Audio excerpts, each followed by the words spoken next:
ಓಂ ಶಾಂತಿ. ತಾವೆಲ್ಲರೂ 7 ದಿನದ ಕೋರ್ಸನ್ನು ಕೇಳ್ತಾ ರಾಜಯೋಗದ ಲಾಭಗಳನ್ನು ಅನುಭವ ಮಾಡ್ತಾ ಇರ್ಬೋದು. 7 ದಿನದ ಕೋರ್ಸ್ ಅಂದರೆ 7 ಜಗತ್ತಿನ ಅದ್ಭುತ ಸಿದ್ಧಾಂತಗಳು ಸಿದ್ಧಿಗೋಸ್ಕರ. ಆದರೆ ಈ ಸಿದ್ಧಾಂತಗಳನ್ನು ಯಥಾರ್ಥವಾಗಿ ಅರ್ಥ ಮಾಡಿಕೊಂಡಾಗ ಇದರ ನಿಜ ಪ್ರಾಪ್ತಿಗಳು ನಮ್ಮ ಜೀವನದಲ್ಲಿ ಬಹಳ ಆಳವಾಗಿ ಹಾಗೂ ವಿಶಾಲವಾಗಿ ಅನುಭವ ಆಗ್ತಾ ಹೋಗುತ್ತೆ.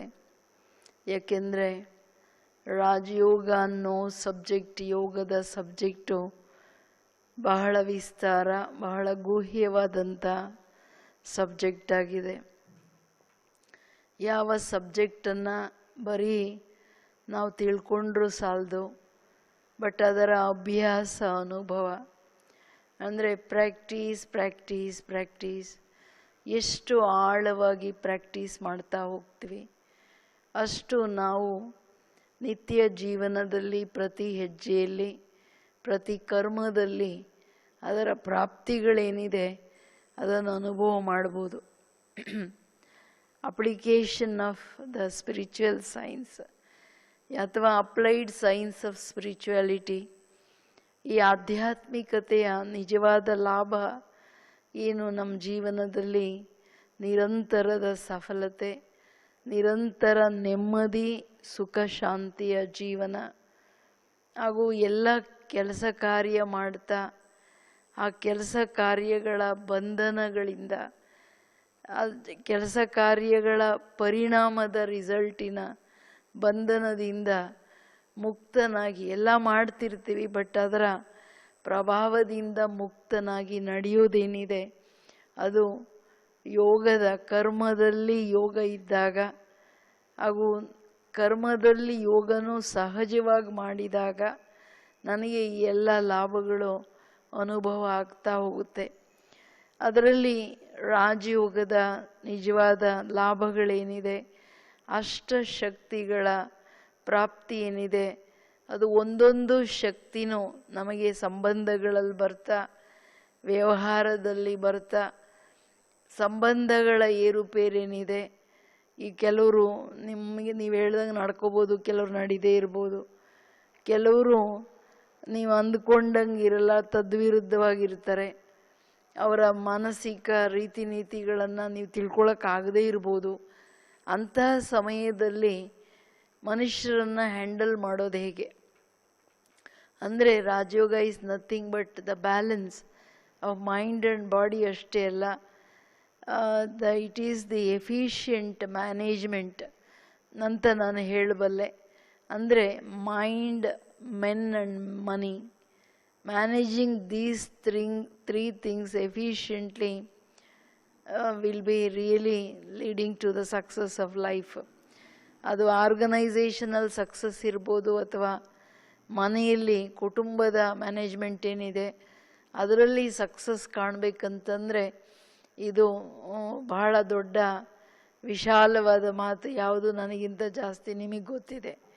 ನಮ್ಮ ಮನಸ್ಸನ್ನು ಹಾಗೂ ನಮ್ಮ ಎಮೋಷನ್ಸ್ ಏನಿದೆ ಎಲ್ಲ ಪರಿಸ್ಥಿತಿಗಳಲ್ಲಿ ಬ್ಯಾಲೆನ್ಸ್ ಆಗಿ ಕಂಟ್ರೋಲ್ ಮಾಡ್ತಾ ಮ್ಯಾನೇಜ್ ಮಾಡೋದು, ನನ್ನನ್ನು ನಾನು ಮ್ಯಾನೇಜ್ ಮಾಡೋದು ಅಷ್ಟೇ ಅಲ್ಲ, ನಮ್ಮ ಸುತ್ತಮುತ್ತ ಸಂಬಂಧಗಳೇನಿದೆ ಅವರು ಎಲ್ಲರನ್ನ ಖುಷಿಯಾಗೂ ಇಡಬೇಕು ಹಾಗೂ ನಿಯಂತ್ರಣದಲ್ಲೂ ಇಡಬೇಕು ಹಾಗೂ ಎಲ್ಲರನ್ನ ನಿಜವಾದಂತಹ ಒಂದು ಮಾರ್ಗವನ್ನು ತೋರಿಸ್ತಾ ಅವರನ್ನು ಒಳ್ಳೆಯವರನ್ನು ಮಾಡಿ ನಡೆಸೋದೇನಿದೆ ಹಾಗೂ ಮ್ಯಾನೇಜಿಂಗ್ ದಿ ಫೈನಾನ್ಸ್ ಏನಿದೆ, ಮನಿ, ಇದು ಬಹಳ ದೊಡ್ಡ ಕ್ರೂಷಿಯಲ್ ಸಬ್ಜೆಕ್ಟ್.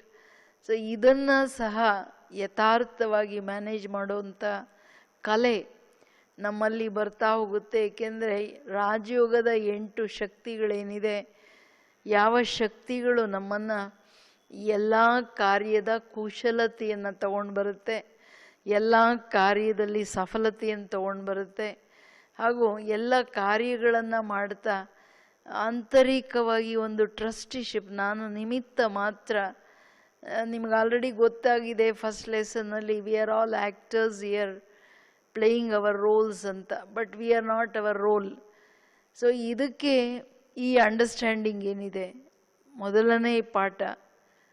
ಮತ್ತು ಎರಡನೇ ಪಾಠದಲ್ಲಿ ಹೂಮ್ ಐ ಬಿಲಾಂಗ್ ಟು, ನಾನು ಆತ್ಮ ಆದಾಗ ನನ್ನ ತಂದೆ ಪರಮಾತ್ಮ ಅವ್ರ ಜೊತೆ ನನ್ನ ಎಲ್ಲ ಸಂಬಂಧಗಳಿದೆ. ಆ್ಯಂಡ್ ಈ source of all the powers and values and the whole knowledge, the wisdom, ಇದು ಯಾವಾಗ ಅರ್ಥ ಆಗುತ್ತೆ ಆಗ ಆ ಶಕ್ತಿಗಳ ಅಪ್ಲಿಕೇಶನ್, ಆ ಜ್ಞಾನದ ಅಪ್ಲಿಕೇಶನ್, ಆ ಗುಣಗಳ ಅಪ್ಲಿಕೇಶನ್ ಏನಿದೆ ನನ್ನ ಜೀವನವನ್ನೇ, ನಾನು ಮಾಡ್ತಕ್ಕಂಥ ಕರ್ಮಗಳನ್ನೇ ಒಂದು ಕಲೆಯಾಗಿ, ಆ ಕರ್ಮದ ಕೌಶಲ್ಯತೆಯನ್ನು ತರ್ತಾ ನಾನು ಎಲ್ಲವನ್ನು ಮಾಡ್ತಾ ನಿರ್ಲಿಪ್ತನಾಗಿ ಕಮಲದ ಸಮಾನ ಬದುಕ್ತಕ್ಕಂತಹ ಒಂದು ಶಕ್ತಿಯನ್ನು ಕೊಡುತ್ತೆ. ಅದರಲ್ಲಿ 8 ಶಕ್ತಿಗಳು ಯಾವ್ಯಾವುದು ತಾವು ಯೋಚನೆ ಮಾಡ್ಬೋದು. ಜೀವನದಲ್ಲಿ ಪ್ರತಿ ಹೆಜ್ಜೆಯಲ್ಲಿ ಸಂಬಂಧಗಳ ಮಧ್ಯದಲ್ಲಿ ಬೇಕಾಗಿರ್ತಕ್ಕಂಥದ್ದು ಸಹನ ಶಕ್ತಿ, ತಾಳ್ಮೆ. ಇದರಲ್ಲಿ ಸಹನ ಶಕ್ತಿಯಲ್ಲಿ ಮರವನ್ನು ತೋರಿಸಲಾಗಿದೆ. ಒಂದು ಹುಡುಗ ಕಲ್ಲು ಎಸಿತಿದ್ದಾನೆ. ಕಲ್ಲು ಹೆಸರು ಮರ ಪ್ರಕೃತಿ ಅದು, ಆದರೆ ಅದು ಕಲ್ಲು ವಾಪಸ್ ಕೊಡಲ್ಲ ನಮಗೆ, ಅದು ಹಣ್ಣನ್ನು ವಾಪಸ್ ಕೊಡುತ್ತೆ. ಅಂದರೆ ನಮ್ಮ ರಚನೆಯಲ್ಲಿನೂ ಇಂಥ ಒಂದು ಒಳ್ಳೆ ಗುಣ ಇರುವಾಗ ನಮ್ಮ ಜೀವನದಲ್ಲಿ ಮನುಷ್ಯರು ನಮ್ಮ ಸುತ್ತಮುತ್ತ ಯಾವಾಗಲೂ ನಮಗೆ ಒಳ್ಳೆಯದನ್ನೇ ಮಾಡ್ತಾ ಸಹಯೋಗವನ್ನೇ ಕೊಡಲ್ಲ. ನಿಂದೆ ಗ್ಲಾನಿಗಳ ಕಲ್ಲನ್ನು ಎಸಿತಾರೆ, ಅಥವಾ ನಾವು ಮಾಡೋ ಕಾರ್ಯಗಳಲ್ಲಿ ಅಡಚಣೆಯನ್ನು ತರ್ತಾರೆ. ಆಲ್ ದ ನೆಗೆಟಿವ್ಸ್ ಏನು ನಮ್ಮ ಮಧ್ಯದಲ್ಲಿ ಬರುತ್ತೆ, ಬಟ್ ಅದರ ರಿಟರ್ನಲ್ಲಿ ನಾವು ನಿರಂತರವಾಗಿ ಗುಡ್ ವಿಶಸ್ ಏನಿದೆ, ಪ್ಯೂರ್ ಫೀಲಿಂಗ್ಸ್ ಏನಿದೆ ಎಲ್ಲರ ಪ್ರತಿ, ಅದನ್ನು ಕೊಡ್ತಾ ಅಂಥ ನೆಗೆಟಿವನ್ನು ಪಾಸಿಟಿವ್ ಮಾಡ್ತಾ ಸಂಬಂಧಗಳನ್ನು ನಾವು ಮ್ಯಾನೇಜ್ ಮಾಡೋದೇನಿದೆ ಅದು ಸಹನೆ ಒಂದು ಶಕ್ತಿಯಾಗಿ, ಸಹನಶೀಲತೆ ಅದೊಂದು ಗುಣವಾಗಿ ಯಾವಾಗ ಇದನ್ನು ನಾವು ಕಾರ್ಯದಲ್ಲಿ ಉಪಯೋಗಿಸ್ತೀವಿ ಆಗ ಸಂಬಂಧಗಳಲ್ಲಿ ವಿಜಯ ಏನಿದೆ, ಎಲ್ಲರ ಹೃದಯಗಳ ಮೇಲೆ ನಮ್ಮ ರಾಜ್ಯ ಏನಿದೆ ಎಲ್ಲರನ್ನ ತನ್ನ ಒಂದು ಪ್ರೀತಿಯಲ್ಲಿ ನಡೆಸ್ತಕ್ಕಂಥ ತಾಕತ್ತೇನಿದೆ ಅದು ಬರ್ತಾ ಹೋಗುತ್ತೆ. ತಾಳ್ಮೆ ಅಥವಾ ಸಹನೆ ಕಳ್ಕೊಂಡಾಗ ಏನಾಗುತ್ತೆ, ಅವರು ಒಂದು ಹೇಳ್ತಾರೆ, ನಾವು ಒಂದು ಹೇಳ್ತಾರೆ, ಅಲ್ಲಿ ಬಹುದೊಡ್ಡ ಒಂದು ಘರ್ಷಣೆಗೆ ಕಾರಣ ಆಗುತ್ತೆ. ಬರೀ ಘರ್ಷಣೆ ಅಲ್ಲ, ಸಹನೆ ಅಥವಾ ತಾಳ್ಮೆ ತಪ್ಪಿದಾಗ ಅದು ಭಾಳ ದೊಡ್ಡ ಜಗಳಗಳಲ್ಲಿ ಭಾಳ ದೊಡ್ಡ ಆತಂಕವನ್ನು ತರ್ತಕ್ಕಂತಹ ಪರಿಸ್ಥಿತಿ ಅಥವಾ ಪರಿಸರವಾಗಿ ಪರಿವರ್ತನೆ ಆಗ್ಬಿಡುತ್ತೆ. ಅದರಿಂದ ಜೀವನದಲ್ಲಿ ಈ ಸಹನೆ ಅನ್ನೋದು ನಮಗೆ ತಾನೇ ಬರ್ತಾ ಹೋಗುತ್ತೆ ಮೆಡಿಟೇಷನ್ ಆಧಾರದ ಮೇಲೆ. ಯಾಕೆಂದರೆ the deep understanding of the ಕರ್ಮ ಫಿಲಾಸಫಿ ಒಂದು, ಇನ್ನೊಂದು ಪ್ರತಿಯೊಂದು ಆತ್ಮ ತನ್ನದೇ ಆದ ಪಾತ್ರ ಮಾಡ್ತಿದೆ. ಪಾತ್ರದ ಹಿಂದೆ ಅವರ ಕರ್ಮ ಫಿಲಾಸಫಿ ಆ್ಯಂಡ್ ಅವರು ಎಲ್ಲರೂ ಅವ್ರವ್ರ ಸಂಸ್ಕಾರಗಳನ್ನು ತಗೊಂಡು ಬಂದಿದ್ದಾರೆ ಅನ್ನೋ ಅಂಡರ್ಸ್ಟ್ಯಾಂಡಿಂಗ್ ಇದೆಯಲ್ಲ, ಯಾರ ಹತ್ರ ಹೇಗೆ ನಡ್ಕೊಳ್ಬೇಕು, ಎಷ್ಟು ನಡ್ಕೊಳ್ಬೇಕು ಅಂತಕ್ಕಂತಹ ಜ್ಞಾನ ನಮಗೆ ಸಹಜ ಸಹನ ಶಕ್ತಿ ಅಂತಂದ್ಬಿಡುತ್ತೆ. ಇನ್ನೊಂದೇನೆಂದರೆ ಅಳವಡಿಸ್ಕೊಳ್ತಕ್ಕಂಥ ಶಕ್ತಿ. ಅಳವಡಿಸ್ಕೊಳ್ಳೋ ಶಕ್ತಿಯಲ್ಲಿ ಸಾಗರವನ್ನು ತೋರಿಸಿದ್ದಾರೆ. ಸಾಗರ ಅನಂತವಾಗಿದೆ, ವಿಶಾಲವಾಗಿದೆ. ಅಂದರೆ ಸಾಗರದಲ್ಲಿ ನೀವು ಎಷ್ಟೇ ಜಾಸ್ತಿ ಏನಾದರೂ ಕೊಳಕಾಕಿದ್ರೆ, ಕೆಟ್ಟದಾಕಿದ್ರೆ, ಎಷ್ಟು ದೊಡ್ಡ ದೊಡ್ಡ ಕಲ್ಲುಗಳು ಹಾಕಿದ್ರೆ ಅದು ಹಂಗೆ ಡಿಸಾಲ್ವ್ ಆಗಿಬಿಡುತ್ತೆ. 1 ಸೆಕೆಂಡಲ್ಲಿ ಕಣ್ಣಿಗೆ ಕಾಣಿಸ್ದಂಗೆ ಹೊರಟೋಗ್ಬಿಡ್ತದೆ. ಸಾಗರ ಏನು ಹೇಳಲ್ಲ, ಅಯ್ಯೋ ನಾನು ಇಷ್ಟೊಂದೆಲ್ಲ ಅಳವಡಿಸ್ಕೊಂಡು ಬಿಡ್ತಾ ಇದ್ದೀನಿ ಅಂತ. ಅದೇನು ಮಾಡುತ್ತೆ, ಅಲೆಗಳಲ್ಲಿ ಬರೋ ಕಿಚಡ ಆಚೆ ಹಾಕ್ಬಿಡುತ್ತೆ, ಬಾಕಿ ಏನಿದೆ ತನ್ನ ಒಳಗಡೆ ಸಮಾಪ್ತಿ ಮಾಡಿಬಿಡುತ್ತೆ. ಹಾಗೆ ನಮ್ಮ ಜೀವನದಲ್ಲಿ ನಮ್ಮ ಹೃದಯ ಎಷ್ಟು ವಿಶಾಲವಾಗಿರ್ಬೇಕಂದ್ರೆ ಯಾರದೇ ಆತ್ಮಗಳ ಕುಂದು ಕೊರತೆಗಳೇನಿದೆ, ಏರುಪೇರುಗಳೇನಿದೆ, ಜೀವನದಲ್ಲಿ ಬರ್ತಕ್ಕಂತಹ ಕಹಿಯಾದ ಘಟನೆಗಳೇನಿದೆ ಅದನ್ನು ಹಾಗೆ ನಾವು ಸ್ವ್ಯಾಲೋ ಮಾಡಬೇಕು, ನುಂಗ್ಬಿಡ್ಬೇಕು, ಅದು ಗೊತ್ತೇ ಆಗಬಾರ್ದು. ಹೆಂಗೆ ನುಂಗೋದು ಹೆಂಗೆ, ಅಯ್ಯೋ ಹೆಂಗಾಗುತ್ತಪ್ಪ ಅನ್ನೋ ಪ್ರಶ್ನೆ ಇಲ್ಲ. ಏಕೆಂದರೆ ಇದು ಡ್ರಾಮಾ, ಇದರಲ್ಲಿ ಎಲ್ಲ ಸೈಡ್ ಸೀನ್ ಅಂತ ತಿಳ್ಕೊಂಡು ನಾವು ಮುಂದೆ ಹೋದಾಗ ಎಲ್ಲರೂ ಅವರವರು ಪಾರ್ಟ್ ಮಾಡ್ತಿದ್ದಾರೆ ಅನ್ನೋ ಒಂದು ಜ್ಞಾನ ಎಷ್ಟು ವಿಶಾಲವಾಗಿ ನಮಗೆ ಎಲ್ಲವನ್ನ ನನಗೆ ಬೇಕಾಗಿರ್ತಕ್ಕಂಥದ್ದನ್ನು ತಗೊಳ್ಳೋದು, ಬೇಡದೇ ಇರೋದನ್ನು ಬಿಟ್ಟಾಕೋದೇನಿದೆ, ಈ ಒಂದು ಕಲೆ ಅಳವಡಿಸ್ಕೊಳ್ತಕ್ಕಂತಹ ಕಲೆ ಬರುತ್ತೆ. ಯಾಕೆಂದರೆ ಜ್ಞಾನ ರತ್ನಗಳ ಜ್ಞಾನದ ಯಥಾರ್ಥವಾದಂತಹ ಆ ಒಂದು ಅನುಭವದ ಆಧಾರದ ಮೇಲೆ ನಾವು ಎಷ್ಟು ಅಳವಡಿಸ್ಕೊಳ್ತಾ ಹೋಗ್ತೀವಿ, ನಮ್ಮಲ್ಲಿ ನಮ್ಮ ಹೃದಯ ವಿಶಾಲ ಆಗ್ತಾ ಹೋಗುತ್ತೆ. ಯಾಕೆ ಜ್ಞಾನದ ಆಧಾರದ ಮೇಲೆ ನಮ್ಮಲ್ಲಿ ದಯೆ, ಕ್ಷಮೆ ಅಂತಕ್ಕಂಥ ಗುಣಗಳು ತಾನಾಗಿ ಬರ್ತಾ ಹೋಗುತ್ತೆ. ಈಗ ಭಗವಂತ ಜಗತ್ತಿನ ಎಲ್ಲ ಮಾನವ ಕುಲವನ್ನು ಅವರಲ್ಲಿ ಏನೇ ಹೆಚ್ಚು ಕಡಿಮೆಗಳಿರಲಿ ಅವರು ಅಳವಡಿಸ್ಕೊಳ್ತಿದ್ದಾರೆ. ಯಾಕೆಂದರೆ ಅವರಿಗೆ ವಿಶಾಲವಾದ ಜ್ಞಾನ ಇದೆ. ಪರಮಾತ್ಮ ಜ್ಞಾನ ಸಾಗರ. ಯಾವ ಕಾರಣ, ಯಾರು ಏನು ಅದು ಅವರ ಪಾರ್ಟ್ ಅಂತ ಅನ್ನೋದನ್ನು ನೋಡ್ತಾರೆ. ಈಗ ರಾವಣ, ನಾವು ರಾವಣ ಯಾಕೆ ಹಂಗೆ ಮಾಡ್ತಾನೆ ಅಂತ ಪ್ರಶ್ನೆ ಕೇಳಲ್ಲ, ರಾಮ ಯಾಕೆ ಹಿಂಗೆ ಮಾಡ್ದ ಅಂತನೂ ಕೇಳಲ್ಲ. ನಾವೇನು ಅಂದ್ಕೋತೀವಿ, ಇದು part, just it is A part, it is A drama.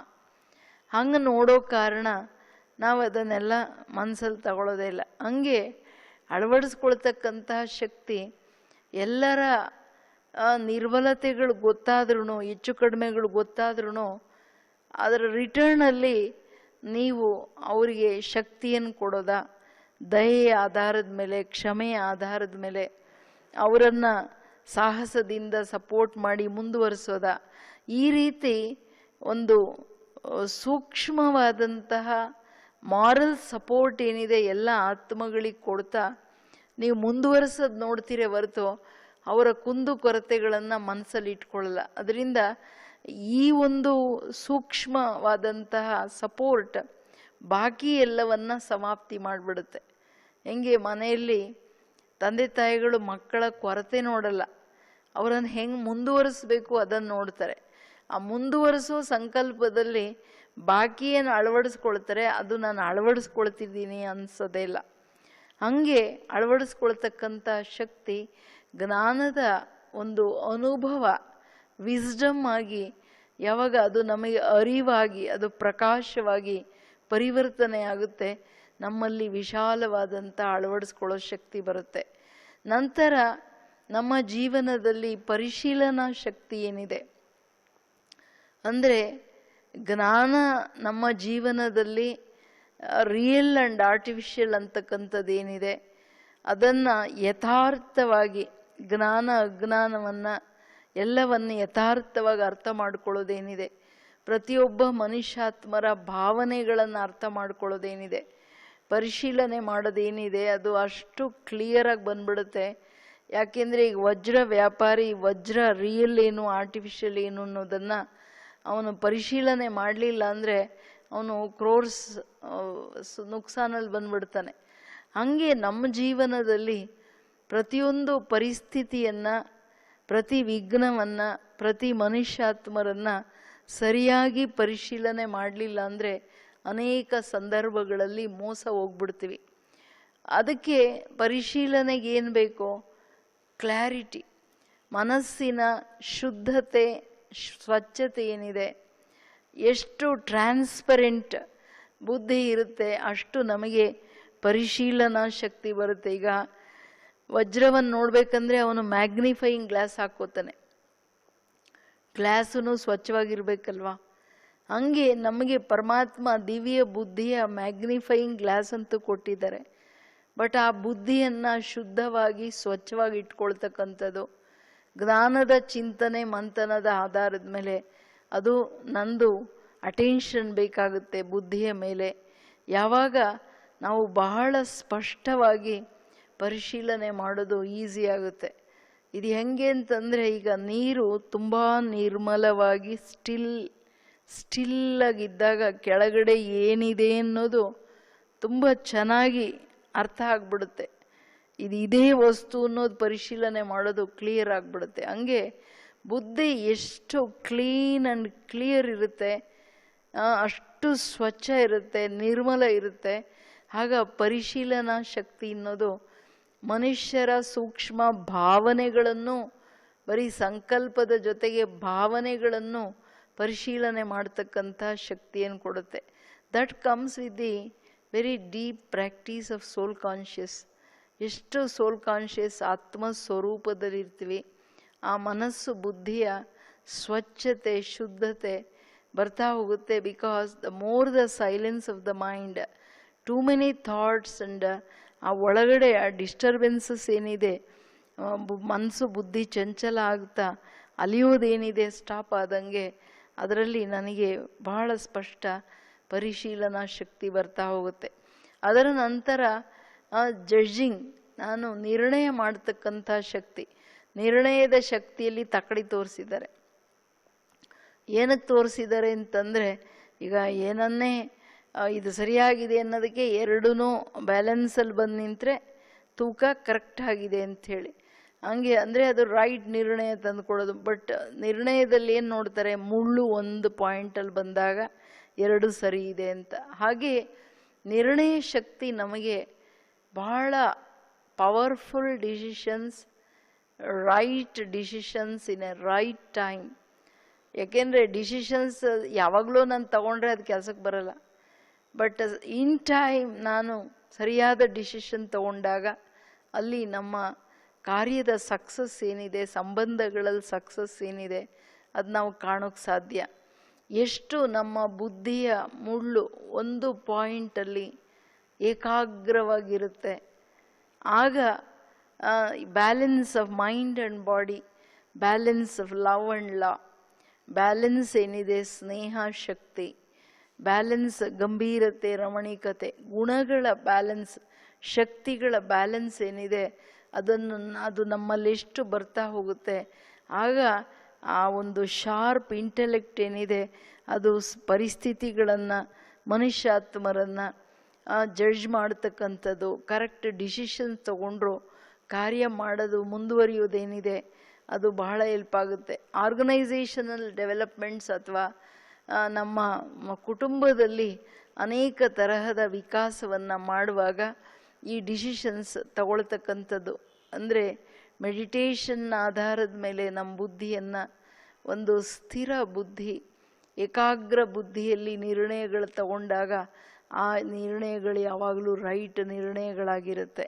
ಪ್ರಶಾಂತವಾದ ಮನಸ್ಸು ಬುದ್ಧಿಯಿಂದ ತಗೊಂಡಂತಹ ನಿರ್ಣಯಗಳು ಆ್ಯಂಡ್ ಎಲ್ಲದರಲ್ಲಿ ಬ್ಯಾಲೆನ್ಸ್ ಇದ್ದಾಗ ತುಂಬ ನಮಗೆ ಜೀವನದಲ್ಲಿ ಒಂದು ನೆಮ್ಮದಿಯ, ಒಂದು ಸುಖ ಶಾಂತಿಯ ಅನುಭವ ಆಗುತ್ತೆ. ಈಗ ತಿಳ್ಕೊಳ್ಳಿ, ನಾವು ಏನೇನೋ ಸಂಕಲ್ಪಗಳು, ಟೂ ಮೆನಿ ಥಿಂಗ್ಸ್ ನನ್ನ ಬುದ್ಧಿಯಲ್ಲಿದ್ದಾಗ ಏನೋ ಡಿಸಿಷನ್ ತೊಗೊಂಡ್ಬಿಡ್ತೀವಿ, ಕೆಲಸ ಎಲ್ಲ ಹೆಚ್ಚು ಕಡಿಮೆ ಆಗಿಬಿಡುತ್ತೆ. ಒಂದು ಸಣ್ಣ ಡಿಸಿಷನ್ ತುಂಬ ದೊಡ್ಡ ನುಕ್ಸಾನಲ್ಲಿ ತರ್ಬೋದು. ಅವಾಗ ಎಷ್ಟು ದುಃಖ ಆಗುತ್ತೆ, ಮನೆಯಲ್ಲಿ ಎಷ್ಟು ಅಶಾಂತಿ, ಎಷ್ಟು ಸಂಬಂಧಗಳಲ್ಲಿ ಏರುಪೇರುಗಳು ನಡೀತೆ ತಾನೆ ಒಂದು ಸಣ್ಣ ಸ್ಮಾಲ್ ರಾಂಗ್ ಡಿಸಿಷನ್. ಸೊ ಸಮಯ ಸಂದರ್ಭಗಳಲ್ಲಿ ಎಲ್ಲ ಪರಿಸ್ಥಿತಿಗಳಲ್ಲಿ ನಾವು ಯೋಚನೆ ಮಾಡಿ ನಿರ್ಣಯ ತಗೊಳ್ತಕ್ಕಂಥ ಶಕ್ತಿ ಏನಿದೆ ಅದು ನಮಗೆ, and always positive decisions and right decisions ತಗೊಳ್ಳೋದೇನಿದೆ ಅದು ನಮಗೆ ಜ್ಞಾನ ಹಾಗೂ ಯೋಗದ ಆಧಾರದ ಮೇಲೆ ತಾನೇ ಬರುತ್ತೆ. ಆ್ಯಂಡ್ ನೆಕ್ಸ್ಟ್ ಏನು ಶಕ್ತಿ, ಎದುರಿಸ್ತಕ್ಕಂಥ ಶಕ್ತಿಯನ್ನು ಏನು ತೋರಿಸಲಾಗಿದೆ ಅದರಲ್ಲಿ ಬೆಂಕಿಯನ್ನು ತೋರಿಸಿದ್ದಾರೆ. ಜೀವನದಲ್ಲಿ ಬಹಳ ದೊಡ್ಡ ಘಟನೆಗಳು ಬಂದ್ರೂ ಸಹ ನಾವು ಅದನ್ನು ಎದುರಿಸೋದು, ಅದರಲ್ಲಿ ನೆಗೆಟಿವ್ ಪರಿಸ್ಥಿತಿಗಳು, ವಿಪರೀತವಾದಂತಹ ವಿಘ್ನಗಳು ಅಷ್ಟೇ ಅಲ್ಲ, ಜೀವನದಲ್ಲಿ ಬಹಳ ದೊಡ್ಡ ಎದುರಿಸ್ತಕ್ಕಂಥ ಮಾತಂದರೆ ಮೃತ್ಯು. ಮನುಷ್ಯನಿಗೆ ಎಲ್ಲ ಅದರಲ್ಲಿ ಭಯ ಇದೆ, ಅಯ್ಯೋ ನಾನು ಹೋಗ್ಬಿಡ್ತೀನಿ ಅನ್ನೋದು, ಅಥವಾ ಯಾರಾದರೂ ಹೋದರೂ ನಾಳೆ ಹೆಂಗೆ ಅನ್ನೋದು. ಸೊ ಇವೆಲ್ಲ ಮಾನವ ಗೊತ್ತಿದ್ರೂ ಅದನ್ನು ನೆನಪು ಮಾಡೋಕ್ಕೂ ಇಷ್ಟಪಡಲ್ಲ. ಸೊ ಇಂತಹ ಪರಿಸ್ಥಿತಿಗಳಿರ್ಬೋದು, ಮೃತ್ಯುವಿನಂತಹ ಘಟನೆಗಳಿರ್ಬೋದು, ಅಥವಾ ಜೀವನದಲ್ಲಿ ಬಹಳ ದೊಡ್ಡ ಘಟನೆಗಳಂದರೆ ಫೈನಾನ್ಷಿಯಲ್ ಕ್ರೈಸಿಸ್, ಅಥವಾ ರಿಲೇಷನ್ಶಿಪ್ ಕ್ರೈಸಿಸ್, ಆರ್ಗನೈಸೇಷನಲ್ ಕ್ರೈಸಿಸ್, ಇಂಥದ್ದೆಲ್ಲ ಬಂದಾಗ ಮನುಷ್ಯ ಕೊಲ್ಯಾಪ್ಸೇ ಆಗಿಬಿಡ್ತಾನೆ, ಇಲ್ಲ ಡಿಪ್ರೆಷನಲ್ಲಿ ಬಂದುಬಿಡ್ತಾನೆ. ಇನ್ನು ಕೆಲವರೆಲ್ಲ ಇನ್ನೇನೇನೋ ಆಘಾತ ಮಾಡ್ಕೊಂಡು ಬಿಡ್ತಾರೆ. ಇದೆಲ್ಲದಕ್ಕೆ ಕಾರಣ ಏನಪ್ಪ ಅಂತಂದರೆ, ಎದುರಿಸೋ ಶಕ್ತಿಯ ಹಿಂದೆ ನಮಗೆ ಇಲ್ಲಿ ಜ್ಞಾನ ಯೋಗದ ಆಧಾರದ ಮೇಲೆ ಬಹುದೊಡ್ಡ ಸಪೋರ್ಟ್ ನನಗಿದೆ. ಆಲ್ಮೈಟಿ ನನ್ನ ತಂದೆ, ಅವರು ನನ್ನ ಜೊತೆ ಇದ್ದು ನನಗೆ ಎಲ್ಲ ರೀತಿಯ ಸಪೋರ್ಟ್ ಕೊಡ್ತಿದ್ದಾರೆ. ನನ್ನ ಫೇಲ್ಯೂರ್ಸ್ ಆಗೋಕ್ಕೆ ಸಾಧ್ಯ ಇಲ್ಲ ಅಂತಕ್ಕಂತಹ ಸಾಹಸ, ಪ್ರತಿ ಹೆಜ್ಜೆಯಲ್ಲಿ ಸಾಹಸದ ಜೊತೆಯಲ್ಲಿ ಒಂದು ಹೋಪ್, ಇದು ನಮಗೆ ಬಹಳ ಪವರ್ಫುಲ್ಲಾಗಿ ಕೆಲಸ ಮಾಡುತ್ತೆ. ಈಶ್ವರಿ ವಿಶ್ವವಿದ್ಯಾಲಯದಲ್ಲಿ ಅನೇಕರು ಅನೇಕ ತರಹದ ಪರಿಸ್ಥಿತಿಗಳನ್ನು ಎಷ್ಟು ಧೈರ್ಯವಾಗಿ, ಎಷ್ಟು ತಾಳ್ಮೆಯಿಂದ, ಎಷ್ಟು ಸಾಹಸದಿಂದ ಎದುರಿಸ್ತಾರೆ ಅಂದರೆ ಅದು ಬಂತ ಅನ್ನೋ ಥರ ಇರುತ್ತೆ. ಹಂಗೆ ಆ ಬಂದಿದ್ದು ಘಟನೆ ಹೆಂಗೆ ಚೇಂಜ್ ಆಗಿಬಿಡುತ್ತೆ ಅಂದರೆ ಇನ್ನೂ ಮೇಲ್ ಬರ್ತಕ್ಕಂಥ ಸ್ಥಿತಿ ಅವರು ಅನುಭವ ಮಾಡ್ತಾರೆ. ಅದರಿಂದ ನಾವು ಜೀವನದಲ್ಲಿ ಬರೋ ಪರಿಸ್ಥಿತಿಗಳು ಅಥವಾ ವಿಘ್ನಗಳಿಗೆ ಹೆದರಬೇಕಾಗಿಲ್ಲ. ಅದನ್ನು ಇದು ಹೆಂಗೆ ಅಂದರೆ ಒಂದು ಮೋಡ ಇದ್ದ ಹಾಗೆ, ಮೋಡ ಬಂದರೆ ಅದು ಅಲ್ಲೇ ನಿಂತ್ಕೊಳ್ಳಲ್ಲ, ಮೋಡ ಗಾಳಿ ಬಂದಾಗ ಕ್ರಾಸ್ ಆಗಿಬಿಡುತ್ತೆ. ಹಂಗೆ ಬರೋ ಘಟನೆಗಳೂ ಯಾವಾಗಲೂ ನಿಂತಿರಲ್ಲ, ಅದು ಮುಂದೆ ಹೋಗುತ್ತೆ. ಬಟ್ ನಾವು ಆ ಘಟನೆಗಳನ್ನೇ ಹಿಡ್ಕೊಂಡು ನಿಂತ್ಕೋಬಾರ್ದು, ಅಥವಾ ಅದನ್ನು ಎದುರಿಸೋದ್ರಲ್ಲಿ ಹೆಂಗಪ್ಪ ಅಂತ ಫೇಲ್ ಆಗಬಾರ್ದು. ಬಟ್ ಅದನ್ನು ಖುಷಿಯಿಂದ ಸಾಹಸದಿಂದ ಪಾರು ಮಾಡ್ತಕ್ಕಂಥ ಶಕ್ತಿ, ಎಷ್ಟು ನಮ್ಮ ಸಂಬಂಧ ಒಬ್ಬ ತಂದೆ ಪರಮಾತ್ಮನ ಜೊತೆ ಇದೆ. And is my friend, is my companion.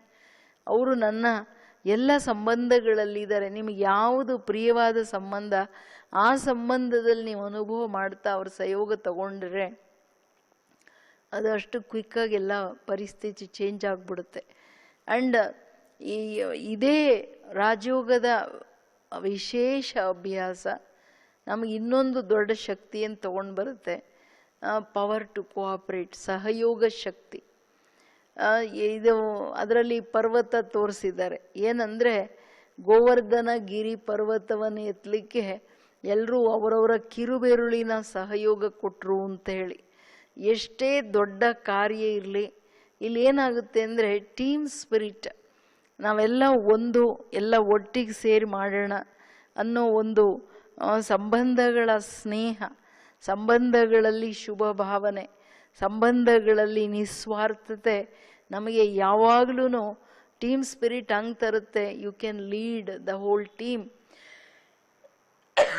ಪರಸ್ಪರ ನಾನು ಸಹಯೋಗ ಕೊಡ್ತಾ, ಎಲ್ಲರ ಸಹಯೋಗ ತಗೊಳ್ತಾ, ನಿರಹಂಕಾರಿಯಾಗಿ ನಮ್ರನಾಗಿ ಸಂಬಂಧಗಳಲ್ಲಿ ನಾವು ಮುಂದುವರಿತಕ್ಕಂತಹ ಶಕ್ತಿ ಏನಿದೆ ನಮಗೆ ಬರ್ತಾ ಹೋಗುತ್ತೆ. ಸೊ ಅದರಿಂದ ಎದುರಿಸ್ತಕ್ಕಂಥದ್ದು ನಿಮಗೆ ನಾನು ಎದುರಿಸ್ತಾ ಇದ್ದೀನಪ್ಪ ಅನ್ನೋದು ಬರಲ್ಲ. ಕೋಆಪರೇಷನಲ್ಲಿ ನಾನು ಇಷ್ಟೊಂದು ಸಹಯೋಗ ಕೊಡ್ತಿದ್ದೀನಲ್ಲಪ್ಪ ಅದು ಬರಲ್ಲ. ಇದೊಂದು ನ್ಯಾಚುರಲ್ ನೇಚರ್ ಆಗಿಬಿಡುತ್ತೆ. ನಮಗೆ ಗೊತ್ತಿರೋರು ನಮ್ಮ ಕುಟುಂಬಕ್ಕೇ ನಾವು ಸಹಯೋಗ ಕೋಆಪರೇಟ್ ಮಾಡ್ತೀವಿ ಅಂತಲ್ಲ, ನಿಮ್ಮ ಹೃದಯ ಇಷ್ಟು ವಿಶಾಲ ಆಗಿಬಿಡುತ್ತೆ. ಇಡೀ ಮನುಕುಲ, ಇಡೀ ವಿಶ್ವ ಒಂದು ಕುಟುಂಬ. ಎಲ್ಲ ವಿಶ್ವದ ಆತ್ಮಗಳಿಗೆ ನಮ್ಮ ಸಹಯೋಗ ಈಗೇನು ಬೇಕಪ್ಪ ಅಂತಂದರೆ ಮನೋಬಲದ ಸೂಕ್ಷ್ಮ ಶಕ್ತಿಗಳು, ಮನೋಶಕ್ತಿಗಳೇನಿದೆ ಅಥವಾ ಸುಖ ಶಾಂತಿಯ ಗುಣಗಳೇನಿದೆ, ಈ ಎಲ್ಲ ಗುಣಗಳ ಸಪೋರ್ಟ್, ಗುಣಗಳ ಸಹಯೋಗ ಬರೀ ಮನುಷ್ಯಾತ್ಮರಿಗಲ್ಲ, ಇಡೀ ಪ್ರಕೃತಿಗೂ ಸಹ ಶುದ್ಧ ವೈಬ್ರೇಷನ್ಸು, ಶಾಂತಿ ಶಕ್ತಿಯ ವೈಬ್ರೇಷನ್ಸ್ ಏನಿದೆ ಇದು 5 ತತ್ವಗಳಿಗೂ ಬೇಕಾಗಿರ್ತಕ್ಕಂಥದ್ದು. ನಾವು ನಮ್ಮ ಕುಟುಂಬಕ್ಕೆ ಸಹಯೋಗ ಕೊಡೋದು ಅಷ್ಟೇ ಅಲ್ಲ, ಅದರ ಜೊತೆಗೆ ಇಡೀ ಮನುಕುಲದ ಸಹಯೋಗಿಯಾಗಿ, ಪ್ರಕೃತಿ 5 ತತ್ವಗಳ ಸಹಯೋಗಿಯಾಗಿ ನಡೆದಾಗ ಎಲ್ಲದೂ ಇನ್ ರಿಟರ್ನ್ ನಮ್ಮ ಸಮಯದಲ್ಲಿ ಎಲ್ಲರ ಸಹಯೋಗ ಸಿಗ್ತಾ ಹೋಗುತ್ತೆ. ಇನ್ನೊಂದು ಅದ್ಭುತವಾದಂಥ ಶಕ್ತಿ ಅಂದರೆ ಪವರ್ ಟು ವಿತ್ಡ್ರಾ. ಅದರಲ್ಲಿ ಆಮೆ ತೋರಿಸಿದ್ದಾರೆ. ಅಂದರೆ ವಿತ್ಡ್ರಾಯಿಂಗ್, ಆಮೆ ಅಷ್ಟು ಚಿಕ್ಕ ಪ್ರಾಣಿ, ಬಟ್ ಅದರಲ್ಲಿ ಎಷ್ಟು ಒಳ್ಳೆ ವಿಶೇಷತೆ ಗುಣ ಇದೆ ಅಂದರೆ ಅದು ಹೋಗ್ತಾ ಇರುತ್ತೆ. ಏನಾದರೂ ಅಲ್ಲಿ ಮೂಮೆಂಟ್ ನೋಡಿದ ತಕ್ಷಣ ತನ್ನ ಇಂದ್ರಿಯಗಳನ್ನು ಒಳಗಾಕ್ಕೊಂಡು ಹಂಗೆ ಅದು ಕೂತ್ಕೊಂಡು ಬಿಡುತ್ತೆ ಸ್ಥಿರವಾಗಿ. ಅದ್ರ ಮೇಲೆ ಕಲ್ಲು ಹಾಕಿದ್ರೂ ಅದಕ್ಕೇನಾಗಲ್ಲ, ಯಾಕೆಂದರೆ ಅದರದು ಏನು ಶೆಲ್ ಇದೆ ಅದು ಇಟ್ ಈಸ್ ಸೋ ಹಾರ್ಡ್. ಅಷ್ಟೇ ಅಲ್ಲ, ಆಮೆಯ ವಿಶೇಷತೆ ಏನಪ್ಪ ಅಂದರೆ ವಿತ್ಡ್ರಾಯಿಂಗ್ ಆ್ಯಂಡ್ ಅದಷ್ಟು ನಿಧಾನ ಅಷ್ಟು ಶಾಂತ. ಅದು ಯಾವುದರ ಆಯಸ್ಸು 300 ವಯಸ್ಸು. ಯಾಕೆಂದರೆ ಅಷ್ಟು ಶಾಂತಿಯಲ್ಲಿ ಅದರ ಶ್ವಾಸಗಳು ವೇಸ್ಟ್ ಆಗಲ್ಲ. ಮನುಷ್ಯನ ಆ ಒಂದು ಸೈಲೆನ್ಸ್ ಪರಿಸ್ಥಿತಿಗಳಲ್ಲಿ, ಅವನು ಬರೋ ಪರಿಸ್ಥಿತಿಗಳಲ್ಲಿ ಹಂಗೆ ರಿಯಾಕ್ಟ್ ಆಗ್ತಾನೆ, ಅವನ ಶ್ವಾಸದ ಶಕ್ತಿ ಹೊರಟೋಗೋ ಕಾರಣ ಆಯಸ್ಸನ್ನು ಕಡಿಮೆ ಆಗುತ್ತೆ. ಪರಮಾತ್ಮ ಏನು ಹೇಳೋದಂದ್ರೆ, ಯೋಗಿ ಅಂದರೆ ಒಂದು ಆಮೆಯ ತರಹ ಸದಾ ತನ್ನ ಇಂದ್ರಿಯಗಳನ್ನು ತನ್ನ ಹತೋಟಿಯಲ್ಲಿ ಇಟ್ಕೊಳ್ತಾ ಅದನ್ನು ಯಾವಾಗ ಹೇಗೆ ಬೇಕೋ ನನ್ನ ಇಂದ್ರಿಯಗಳನ್ನು, ನನ್ನ ಮನಸ್ಸು ಬುದ್ಧಿ ಸಂಸ್ಕಾರಗಳನ್ನು ಉಪಯೋಗಿಸ್ತಕ್ಕಂತಹ ಒಂದು ಕಂಟ್ರೋಲಿಂಗ್ ಆ್ಯಂಡ್ ರೂಲಿಂಗ್ ಪವರ್ ನಮಗೆ ಯೋಗದಲ್ಲಿ ಸಿಗೋ ಕಾರಣ ಯಾವಾಗ ಬೇಕೋ ನಮ್ಮ ಮನಸ್ಸು ಬುದ್ಧಿಯನ್ನು ಇಂದ್ರಿಯಗಳಿಂದ ವಿತ್ಡ್ರಾ ಮಾಡ್ತಾ ಅಂತರ್ಮುಖಿಯಾಗಿ 1 ಸೆಕೆಂಡಲ್ಲಿ ನಾನು ತಂದೆ ಪರಮಾತ್ಮನ ಕಡೆ ಪರಮಧಾಮದಲ್ಲಿ ಏಕಾಗ್ರನಾಗ್ತಕ್ಕಂಥ ಶಕ್ತಿ ಸಿಗುತ್ತೆ. ಯಾವ ಕಾರಣ ಬಂದಂಥ ಪರಿಸ್ಥಿತಿಗಳಲ್ಲಿ ನೀವು ಜಲ್ದಿ ರಿಯಾಕ್ಟ್ ಮಾಡಿಬಿಟ್ಟು ತನ್ನ ಶಕ್ತಿಗಳನ್ನು ಕಳ್ಕೊಳ್ಳಲ್ಲ. ಯಾವುದು ನಮ್ಮ ಹೆಲ್ತ್ ಆ್ಯಂಡ್ ನಮ್ಮ ಆಯುಷ್ ಎರಡಕ್ಕೂ ಕನೆಕ್ಟೆಡ್ ಆಗಿದೆ. ಸೊ ಸಂಕ್ಷಿಪ್ತ ಮಾಡೋ ಶಕ್ತಿ ಇದೆಯಲ್ಲ, ಪವರ್ ಟು ವಿತ್ಡ್ರಾ, ಅದು ಸಂಬಂಧಗಳಲ್ಲಿ ನಾನು ಸೇಫಾಗಿರೋದಷ್ಟೇ ಅಲ್ಲ, ಎಷ್ಟು ಬೇಕೋ ಅಷ್ಟೇ ಜವಾಬು ಕೊಡ್ತಾ ನಾನು ಪ್ರಶಾಂತನಾಗಿದ್ದರೆ ಸಂಬಂಧಗಳಲ್ಲಿನೂ ಎಲ್ಲರ ಹೃದಯಕ್ಕೆ ಮೆಚ್ಚುಗೆ ಪ್ರೀತಿ ನ್ಯಾಚುರಲಿ ಬರ್ತಾ ಹೋಗುತ್ತೆ.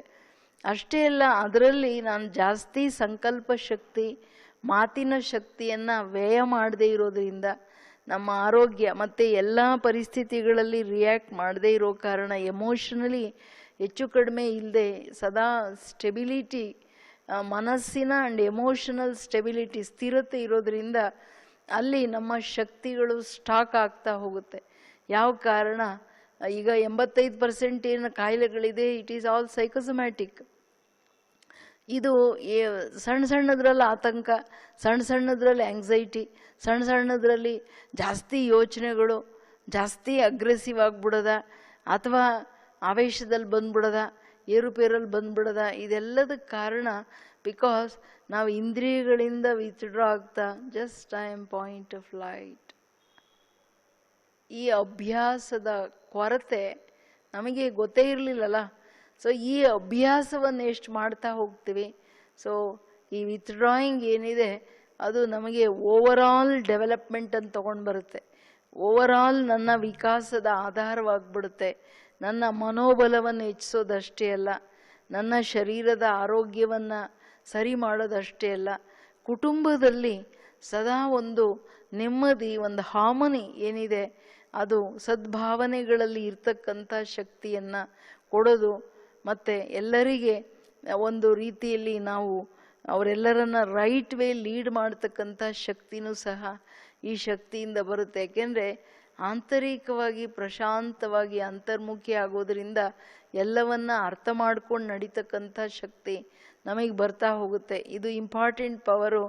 ನಾವು ಎಲ್ಲ ಕೆಲಸ ಮಾಡ್ತಾ ಕರ್ಮಯೋಗಿ ಆಗಬೇಕು, ನಾನು ರಾಜಯೋಗಿಯಾಗಿ ನಾನು ಇಂದ್ರಿಯಾಜೀತ ಆಗಬೇಕು, ನನ್ನ ಮನಸ್ಸು ಬುದ್ಧಿ ಸಂಸ್ಕಾರಗಳನ್ನು ವಶ ಮಾಡಿಕೊಳ್ಬೇಕಂದ್ರೆ ಇದು ಪವರ್ ಟು ವಿತ್ಡ್ರಾ, ಇದು ಬಹಳ ಇಂಪಾರ್ಟೆಂಟ್ ಪವರ್. ನಮಗೆ ಯಾವುದರ ಅಭ್ಯಾಸ ವಿಶೇಷವಾಗಿ ಮಾಡಬೇಕು. ದೇಹದಿಂದ ಭಿನ್ನ ಅಶರೀರಿಯಾಗುವ ಅಭ್ಯಾಸ ಈ ಶಕ್ತಿಯನ್ನು ವಿಶೇಷವಾಗಿ ತಂದುಬಿಡುತ್ತೆ. ಮತ್ತು ದ ಲಾಸ್ಟ್ 8th ಪವರ್ ಏನಪ್ಪ ಅಂತಂದರೆ ಪವರ್ ಟು ಪ್ಯಾಕಪ್. ಇದರಲ್ಲಿ ಟ್ರಂಕು ಹಾಸಿಗೆ ತೋರಿಸಿದ್ದಾರೆ, ಎಲ್ಲ ಪ್ಯಾಕಪ್ ಮಾಡಿ ಹೋಗೋಕ್ಕೆ ರೆಡಿಯಾಗಿರೋದು. ಅಂದರೆ ಅರ್ಥ ಏನಂದರೆ ನಮ್ಮ ಜೀವನದಲ್ಲಿ any situation, any time, anything to be ever ready. ಒಂದು ಇನ್ನೊಂದು, ನಮಗೆ ಯಾರೂ ಬರೆದು ಕಳಿಸ್ಲಿಲ್ಲ, ಯಾವಾಗ ದ ಲಾಸ್ಟ್ ಕಾಲ್ ಕಮ್ಸ್ ಅನ್ನೋದು ನಮಗೇನು ಗೊತ್ತಿಲ್ಲ.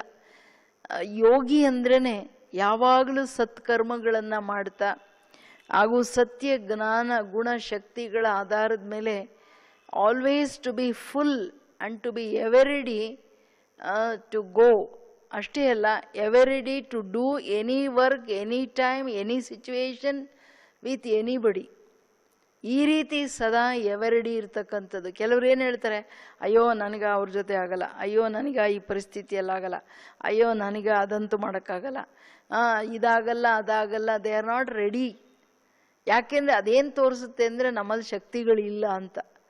ಸೊ ಯಾವಾಗ ನಮ್ಮಲ್ಲಿ ಶಕ್ತಿ ಇಲ್ಲ, ವಿ ಕಾಂಟ್ ಡೂ ಇನ್ಸ್ಟೆಂಟ್ ಇಮಿಡಿಯೇಟಾಗಿ ಏನಾದರೂ ಸಡನ್ನಾಗಿ ಬಂತಂದರೆ ಅದರಲ್ಲಿ ನಾವು ಎಫಿಷಿಯೆಂಟ್ಲಿ ಎಲ್ಲ ಮಾಡಲಿಕ್ಕೆ ತಯಾರಾಗಿರ್ಬೇಕಂತಂದರೆ ನನ್ನ ಮನಸ್ಸು ಬುದ್ಧಿ ಸಂಸ್ಕಾರಗಳನ್ನು ವೈಂಡ್ ಅಪ್ ಮಾಡೋದೇನಿದೆ, ಪ್ಯಾಕಪ್ ಮಾಡೋದೇನಿದೆ ಅದು ಸದಾ ಇರಬೇಕು. ಭಗವಂತ ನಮಗಿಲ್ಲೇನು ಹೇಳ್ತಾರೆ ಅಂತಂದರೆ, ನಾನೀಗ ಜಗತ್ತಿಗೆ ಬಂದಿದ್ದೀನಿ ಅಂದರೆ ನಿಮ್ಮನ್ನು ಕರ್ಕೊಂಡು ಹೋಗಿ ಬಂದಿದ್ದೀನಿ. You just pack up everything. ಈಗ ಏನೆಲ್ಲ ಹಾಡ್ಕೊಂಡು ಕೂತಿದ್ದೀರಲ್ಲ, ನಂದು ನಾನು ನಾನು ನಾನು ನಾನು ನಾನು, ಇದನ್ನು ಪರಮಾತ್ಮ ಹೇಳ್ತಾರೆ ಈ ವ್ಯಾಮೋಹಗಳ ಭ್ರಮೆ. ಸನ್ಯಾಸ ಮಾಡೋಕ್ಕೆ ಹೇಳ್ತಿಲ್ಲ. ಇದರ ಅರ್ಥ ಏನಂದರೆ, ನಮ್ಮದೇನು ಮನಸ್ಸು ಬುದ್ಧಿ ಸಂಸ್ಕಾರಗಳನ್ನು ಹರಡ್ಬಿಟ್ಟಿದ್ದೀವಿ ಈ ಮೋಹದ ಭ್ರಮೆಗಳ ಹಿಂದೆ, ಅಥವಾ ಲೋಭದ ಭ್ರಮೆಗಳ ಹಿಂದೆ, ಅಭಿಮಾನದ ಭ್ರಮೆಗಳ ಹಿಂದೆ, ಇದನ್ನೆಲ್ಲ ಪರಮಾತ್ಮ ಹೇಳೋದು ರಾಂಗ್ ಥಿಂಗ್ಸನ್ನು ವೈಂಡ್ ಅಪ್ ಮಾಡಿ, ಫಿನಿಶ್ ಮಾಡಿ, ರೈಟ್ ಥಿಂಗ್ಸ್ ಮಾಡ್ತಾ. ಈಗ ನಾವೆಲ್ಲಾದರೂ ಹೋಗ್ಬೇಕಂದ್ರೆ ಇರೋ ಬರೋ ಕಿಚಡ ತುಂಬ್ಕೊಂಡು ಹೋಗ್ತಾರ ಪೆಟ್ಟಿಗೆಯಲ್ಲಿ? ಎಲ್ಲ ಏನು ಅಗತ್ಯ ಇದೆ ಅದು ತಾನೇ ತುಂಬ್ಕೊಂಡು ಹೋಗೋದು. ಹೆಂಗೆಂಗೋ ತುಂಬ್ಕೊಂಡು ಹೋಗ್ತೀವ. ಹಂಗೇನೆ ಇದೂ ಅಷ್ಟೇ. ಇದು ಅಂತಿಮ ಜನ್ಮ, ನಾವು ಹೋಗೋ ಟೈಮ್ ಬಂತು. ಭಗವಂತ ಸಾಕಾರ ಸೃಷ್ಟಿಗೆ ಯುಗ ಪರಿವರ್ತನೆ ಮಾಡ್ಲಿಕ್ಕೆ ಬಂದಿದ್ದಾರೆ ಅಂತಂದಾಗ ನಾನು ಸದಾ ರೈಟ್ ಸಂಕಲ್ಪಗಳು, ರೈಟ್ ಕರ್ಮಗಳನ್ನು ಮಾಡ್ತಾ, ರೈಟ್ ವೇ ಸಂಬಂಧಗಳ ಜೊತೆ ವ್ಯವಹರಿಸ್ತಾ, ಸಹಯೋಗ ಕೊಡ್ತಾ, ಎಲ್ಲ ಪುಣ್ಯದ ಖಾತೆಯನ್ನು ನಾನು ಸಂಸ್ಕಾರದಲ್ಲಿ ತುಂಬ್ಕೊಂಡು ತಾನೇ ರೆಡಿ ಆಗಬೇಕು. ಸೊ ಇದು ಸದಾ ನನಗೆ ಅಟೆನ್ಷನ್ ಇರಬೇಕು. ಸೊ ಅದು ಯಾವುದೇ ಪರಿಸ್ಥಿತಿ ಇರ್ಬೋದು. ಹಂಗಲ್ಲ, ಅಯ್ಯೋ ಇದು ಸರಿ ಇರಲಿಲ್ಲ ಅದಕ್ಕೆ ನಾನು ಹಿಂಗೆ ಮಾಡಿಬಿಟ್ಟೆ, ಅಥವಾ ಅದು ಸರಿ ಇರಲಿಲ್ಲ ಅದಕ್ಕೆ ನಾನು ಏನೇನೋ ಮಾಡಿಬಿಟ್ಟೆ, ರಾಂಗ್ ಕರ್ಮಗಳನ್ನು ಮಾಡಿ ಎಲ್ಲ ರಾಂಗಾಗಿ ತುಂಬ್ಕೊಂಡ್ಬಿಟ್ರೆ ಅದು ಇದು ರಿಸಲ್ಟೂ ಹಂಗೆ ಇರುತ್ತೆ ತಾನೇ. ಸೊ ಅದರಿಂದ right way to pack up everything with all right things, ಈ ಶಕ್ತಿನೂ ಸಹ ಯೋಗದ ಆಧಾರದ ಮೇಲೆ ಬರುತ್ತೆ, ಈ ಒಂದು ಸತ್ಯ ಜ್ಞಾನದ ಆಧಾರದ ಮೇಲೆ ಬರುತ್ತೆ. ಈ ಅಷ್ಟಶಕ್ತಿಗಳ ಪ್ರಾಪ್ತಿ ನಮ್ಮ ಜೀವನದಲ್ಲಿ ನಮ್ಮ ಆತ್ಮನನ್ನು ಪರಿಪೂರ್ಣನಾಗಿ, ಕುಶಲನಾಗಿ, ಸಮರ್ಥನಾಗಿ, ಸದಾ ನಿರಂತರ ಒಂದು ಕಮಲದ ಸಮಾನ ಇಂದ್ರಿಯಗಳನ್ನು ಉಪಯೋಗಿಸ್ತಾ, ಇಂದ್ರಿಯಗಳಿಂದ ಅತೀತನಾಗಿ ಕರ್ಮ ಮಾಡತಕ್ಕಂಥ ಒಂದು ಕೌಶಲ್ಯ ಏನಿದೆ ಅದು ನನಗೆ ತರ್ತಾ ಹೋಗುತ್ತೆ. ಕಮಲ ಪುಷ್ಪದ ಸಮಾನ ಗ್ರಸ್ತ ವ್ಯವಹಾರದಲ್ಲಿದ್ರೂ ಸಂತುಷ್ಟ ಜೀವನವನ್ನು ನಡೆಸ್ತಕ್ಕಂತಹ ಕಲೆ ನಮಗೆ ಬರುತ್ತೆ. ಈಗ ಕಮಲ ಕೆಸರಲ್ಲೇ ಇರೋದು ಆ್ಯಕ್ಚುಲಿ, ಅದೇನು ಆಚೆ ಇಲ್ಲ. ಅದ್ರ ಮೇಲೆ ನೀವು ತೆಗೆದು ಕಚಡ ಹಾಕ್ರಿ, ಅದು ಟಕ್ಕಂತ ಹಂಗೆ ಅದು ಸ್ಲಿಪ್ ಆಗಿಬಿಡುತ್ತೆ, ಅದಕ್ಕೆ ಅಂಟ್ಕೊಳ್ಳಲ್ಲ. ಭಗವಂತ ಏನು ಹೇಳೋದಂದರೆ, ಮಕ್ಕಳೇ ನೀವು ನಿಮ್ಮ ಮನೆ ಮಠದಲ್ಲಿದ್ದು ನಿಮ್ಮ ನಿಮ್ಮ ಕಾರ್ಯಗಳನ್ನು ಮಾಡ್ತಾ ನೀವು ಯಾವ ರೀತಿಯ ಹೊರಗಿನ ಪರಿವರ್ತನೆ ನೀವು ಮಾಡ್ಕೊಳ್ಬೇಕಾಗಿಲ್ಲ. ನೀವು ಎಲ್ಲಿದ್ದೀರೋ ಅಲ್ಲಿರಿ, ನೀವೇನು ಮಾಡ್ತಿದ್ದೀರೋ ಅದು ಮಾಡಿರಿ, ನಿಮ್ಮ ಕೆಲಸ ಕಾರ್ಯಗಳು ನೋಡಿ, ನಿಮ್ಮ ಮಕ್ಕಳು ನಿಮ್ಮ ರೆಸ್ಪಾನ್ಸಿಬಿಲಿಟೀಸ್ ಚೆನ್ನಾಗಿ ಮಾಡಿರಿ. ಇದೆಲ್ಲವನ್ನು ಮಾಡ್ತಾ ಈಗೇನು ನಮ್ಮ ಜೀವನ ಕೆಲವು ಅವಗುಣಗಳ ಕಾರಣ, ನೆಗೆಟಿವ್ಸ್ ಕಾರಣ, ಮನೋವಿಕೃತ ವಿಕಾರಗಳ ಕಾರಣ ಏನೆಲ್ಲ ನಮ್ಮದು ರಾಂಗ್ ವೇ ಕೆಲವೆಲ್ಲ ಅಂಟ್ಕೊಂಡು ಬಿಟ್ಟಿದ್ದೀವಲ್ಲ, ಎಲ್ಲ ಕಿಚಡ್ ಪಟ್ಟಿ ಅಂಟ್ಕೊಂಡು ಬಿಟ್ಟಿದೆ. ಈಗ ಅದರಿಂದ ವಿತ್ಡ್ರಾ ಮಾಡ್ಕೊಳ್ತಾ ನಮ್ಮನ್ನು ನಾವು ಕಮಲದ ಸಮಾನ ಮಾಡ್ಕೊಳ್ಬೇಕು. ಕಮಲ ಪುಷ್ಪವನ್ನೇನು ಮಾಡ್ತೀವಿ ನಾವು? ದೇವರಿಗೆ ಅರ್ಪಣೆ ಮಾಡ್ತೀವಿ. ನಮ್ಮ ಮನಸ್ಸು ಬುದ್ಧಿ ಅಷ್ಟು ಸ್ವಚ್ಛ ಆಗ್ತಾ, ಇಂದ್ರಿಯಗಳ ಒಂದು ಆಕರ್ಷಣೆ ಆಸಕ್ತಿಗಳಿಂದ ವಿತ್ಡ್ರಾ ಮಾಡೋದಂದರೆ ಹಂಗಲ್ಲ ನಾವು ಜಡ ಆಗ್ಬಿಡ್ತೀವಿ, ಎಲ್ಲ ಸನ್ಯಾಸ ಮಾಡ್ತೀವಿ ಅಂತ. ಎಲ್ಲ ಚೆನ್ನಾಗಿರಿ. ತಂದೆ ಹೇಳೋದು, ಇಂದ್ರಿಯಗಳನ್ನು ನಿಮ್ಮ ಹಿಡಿತದಲ್ಲಿ ಇಟ್ಕೊಂಡು, ನಿಮ್ಮ ಹತೋಟಿಯಲ್ಲಿ ಇಟ್ಕೊಂಡು ಅದನ್ನು ಉಪಯೋಗಿಸಿ.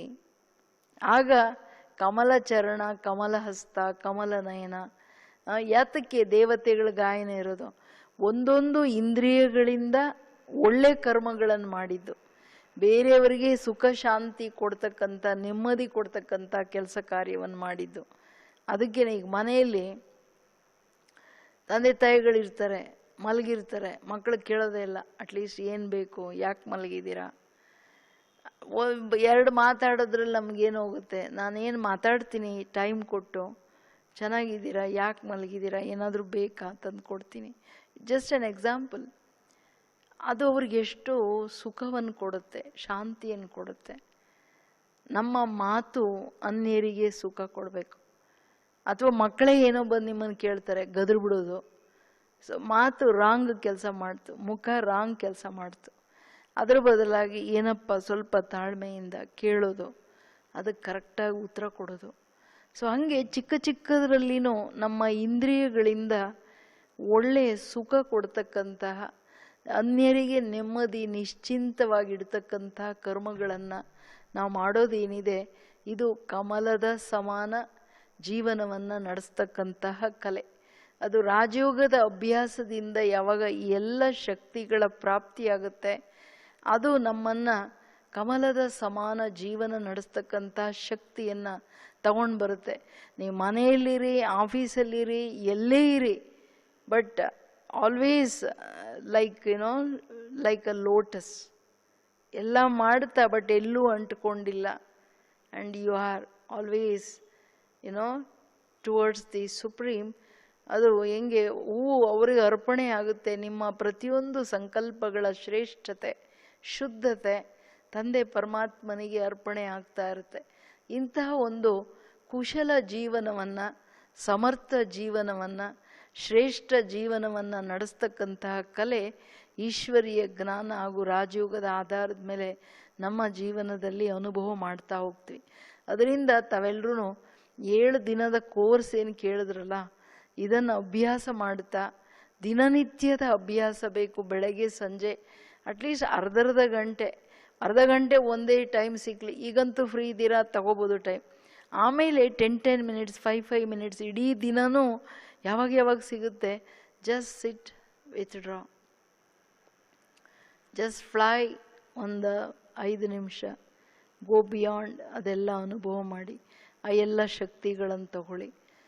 ಸೊ ಯಾವುದು ಪ್ರತಿ second when you are connected, ನಿಮ್ಮ ಕನೆಕ್ಷನ್ ಯಾವಾಗಿರುತ್ತೆ, flow of light and might ಏನಿದೆ ಪ್ರತಿ ಕಾರ್ಯದಲ್ಲಿ ನನಗೆ ಉಪಯೋಗಕ್ಕೆ ಬರುತ್ತೆ. ಡಿಸ್ಕನೆಕ್ಟ್ ಆಗಿ ಕೆಲಸ ಮಾಡಿದ್ರೆ ಏನಾಗುತ್ತೆ ಅಂದರೆ, ಕೆಲಸ ಮಾಡುವಾಗಲೇ ಪವರ್ಸ್ ಬೇಕಾಗುತ್ತೆ. ಅವಾಗೇನಾಗುತ್ತೆ, ಆ ಶಕ್ತಿಗಳಿಲ್ಲ ಅಂದರೆ ಏನೋ ಒಂದು ತಪ್ಪಾಗ್ಬಿಡುತ್ತೆ. ಅದರಿಂದ you be connected and then do things, then do the work.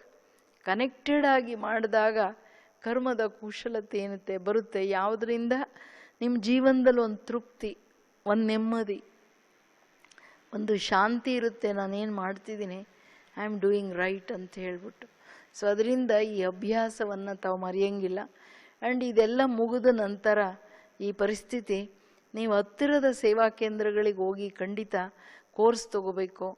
ಅದಕ್ಕೆ ನೀವು ಇಲ್ಲಿ ಬಸವನಗುಡಿ ಮೇನ್ ಸೇವಾ ಕೇಂದ್ರದಲ್ಲಿ ನಿಮ್ಮ ಏರಿಯಾದಲ್ಲಿ ಎಲ್ಲಾದರೂ ನೀವು ಹೋಗ್ಬೇಕಂದ್ರೂ ಇಲ್ಲಿ ಫೋನ್ ಮಾಡಿ ಬೇಕಂದರೆ ನೀವು ಅಲ್ಲಿನ ಆ ಏರಿಯಾದ ಸೆಂಟರ್ಸಿನ ಫೋನ್ ನಂಬರ್ ತೊಗೊಂಡು ಅಡ್ರೆಸ್ ತೊಗೊಂಡು ಹೋಗ್ಬೋದು. ಬಟ್ ಆದರೆ ನೀವು ದಯವಿಟ್ಟು ಎಲ್ಲರೂ ದ ಸೆಲ್ಫ್ ಎಂಪವರ್ಮೆಂಟ್ ಏನಿದೆ, ದ ಸೆಲ್ಫ್ ಮ್ಯಾನೇಜ್ಮೆಂಟ್ ಏನಿದೆ, ತನ್ನನ್ನು ತಾನು ಮ್ಯಾನೇಜ್ ಮಾಡೋದೇನಿದೆ, ಸೊ ಇದನ್ನು ತಿಳ್ಕೊಂಡು ಜೀವನದಲ್ಲಿ ನಡೆದಾಗ ಅಟ್ಲೀಸ್ಟ್ ಒಂದು healthy mind and healthy body and ಎಲ್ಲ ಕಾರ್ಯಗಳಲ್ಲಿ ಒಂದು ನಿರ್ವಿಘ್ನತೆ, ಇದನ್ನು ಈಗಿನ ಸಮಯದಲ್ಲಿ ಇಷ್ಟು ಹೆಚ್ಚು ಕಡಿಮೆಗಳಿರುವಾಗ, ನೆಗೆಟಿವಿಟಿ ದಿನ ಜಾಸ್ತಿ ಆಗಿರುವಾಗ ಇದು ನಮ್ಮೆಲ್ಲರಿಗೆ ಅವಶ್ಯಕ.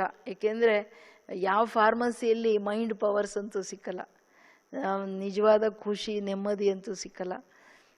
ಏನು ಸಿಕ್ಕುತ್ತೋ ಎಲ್ಲ ಟೆಂಪ್ರರಿ.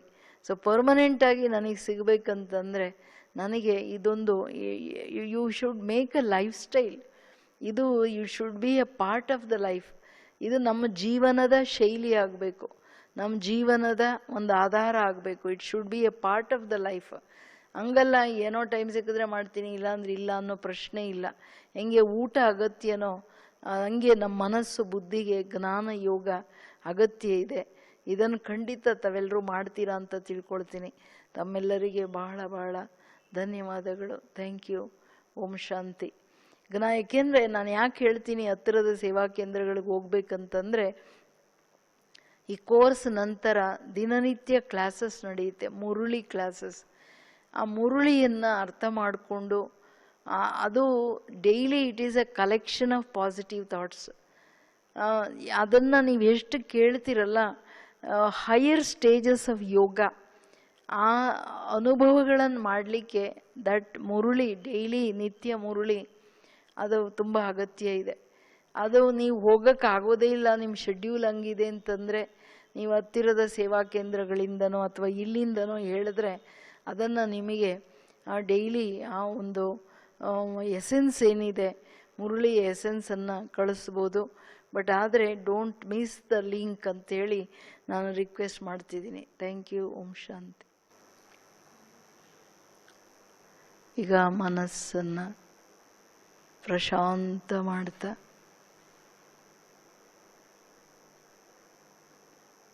ದೀರ್ಘ ಉಸಿರನ್ನು ತಗೊಳ್ತಾ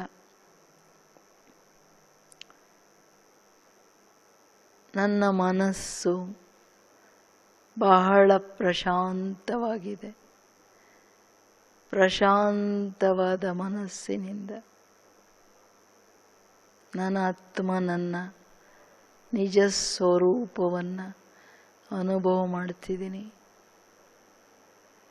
ನನ್ನ ಆತ್ಮ ಅತಿ ಸೂಕ್ಷ್ಮ ಬಿಂದು,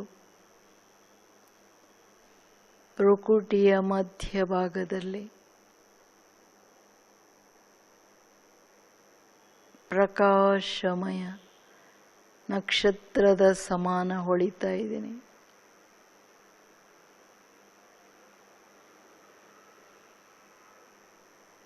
ಬಿಂದು ಸ್ವರೂಪವನ್ನು ನೋಡ್ತಾ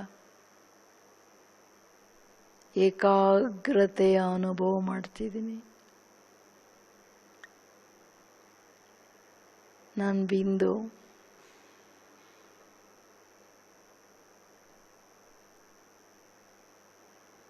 ಏಕಾಗ್ರತೆಯಲ್ಲಿ ಸೈಲೆನ್ಸ್,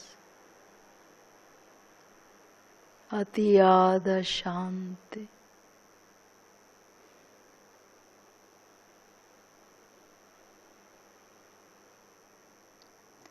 ಯಾವ ಶಾಂತಿಯಲ್ಲಿ ಸಂಕಲ್ಪಗಳ ಸ್ಪೀಡ್ ಸಮಾಪ್ತಿಯಾಗಿದೆ.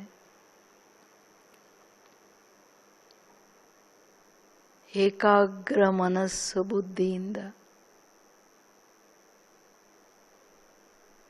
ನನ್ನ ಶರೀರಿ ವಿದೇಹಿ ದೇಹದಿಂದ ಭಿನ್ನ ಪ್ರಕಾಶಮಯ ಬಿಂದುವಾಗಿ ನನ್ನ ನಿಜ ಮನೆ ಬ್ರಹ್ಮಲೋಕದ ಕಡೆ ಹಾರ್ತಿದ್ದೀನಿ. ಆಕಾಶ ನಕ್ಷತ್ರಗಳಿಗಿಂತ ಬಹುದೂರ ದೂರ ಕೆಂಪು ವರ್ಣದ ಪ್ರಕಾಶಮಯ ಲೋಕ ನನ್ನ ನಿಜ ಮನೆ, ಶಾಂತಿಧಾಮ, ಮುಕ್ತಿಧಾಮದಲ್ಲಿ ಸಂಪೂರ್ಣ ಶಾಂತಿ.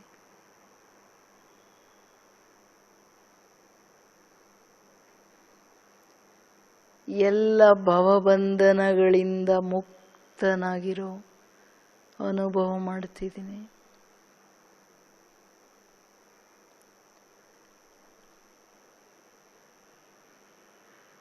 ಪ್ರಕಾಶಮಯ ಬಿಂದು ನನ್ನ ಆತ್ಮ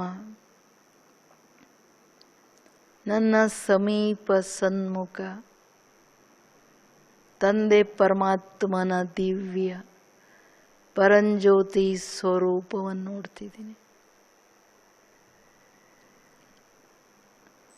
ಜ್ಞಾನ ಸೂರ್ಯನ ತೇಜೋಮಯ ಸ್ವರೂಪ, ಸಚ್ಚಿದಾನಂದ ಸಾಗರನ ಪ್ರಕಾಶಮಯ ದಿವ್ಯ ಸ್ವರೂಪವನ್ನು ನೋಡ್ತಾ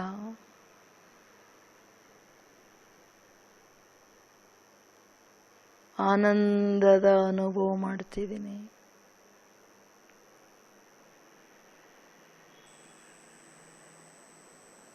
ನನ್ನ ಆತ್ಮ ತಂದೆ ಪರಮಾತ್ಮನ ಸಂತಾನ.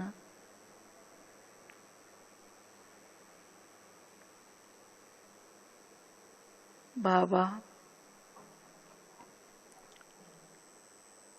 ನನ್ನ ಆತ್ಮನಿಗೆ ನೀವು ತಂದೆ ತಾಯಿ ಶಿಕ್ಷಕ ಸದ್ಗುರು ಬಂಧು ಬಳಗ ಸಖನಾಗಿದ್ದೀರ.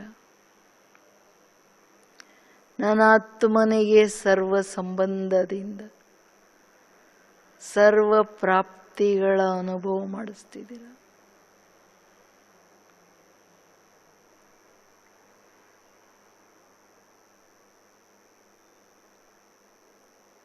ಸರ್ವಶಕ್ತಿಗಳ ಅನುಭವ ನಿಮ್ಮಡಿಲಲ್ಲಾಗ್ತಿದೆ. ಎಲ್ಲ ಶಕ್ತಿಗಳ ಕಿರಣಗಳು ನನ್ನ ಆತ್ಮನ ಮೇಲೆ ಬರ್ತಿದೆ. ಪ್ರಕಾಶವೇ ಪ್ರಕಾಶ.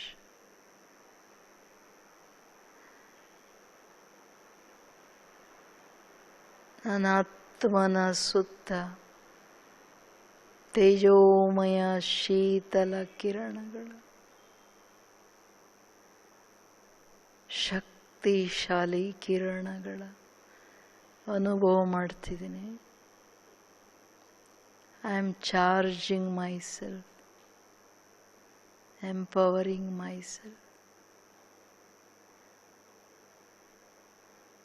ಎಲ್ಲ ಶಕ್ತಿಗಳಿಂದ ಸಂಪನ್ನ ಅನುಭವ ಮಾಡ್ತಿದ್ದೀನಿ.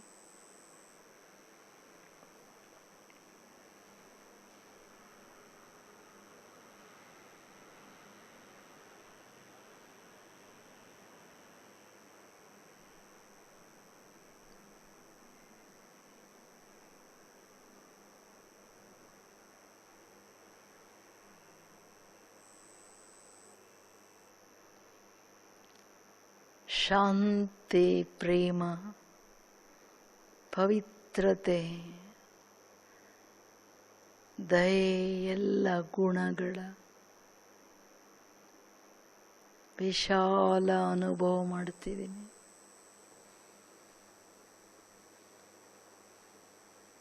ಬಾಬಾ, ನನ್ನ ಆತ್ಮ ನಿಮ್ಮ ಎಲ್ಲ ಗುಣಗಳ ಅನುಭವ ಮಾಡ್ತಾ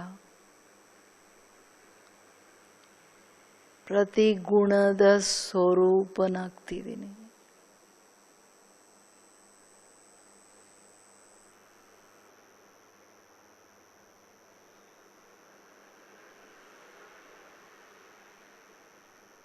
ಶಕ್ತಿ ಸ್ವರೂಪನಾಗ್ತಿದ್ದೀನಿ.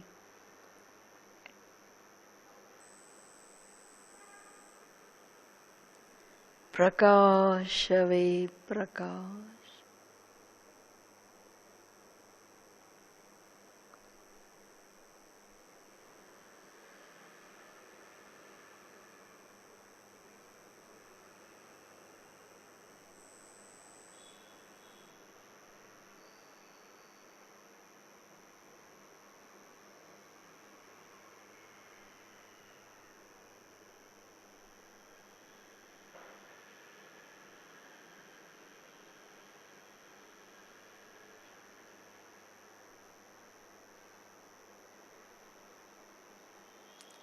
ಶಾಂತಿ.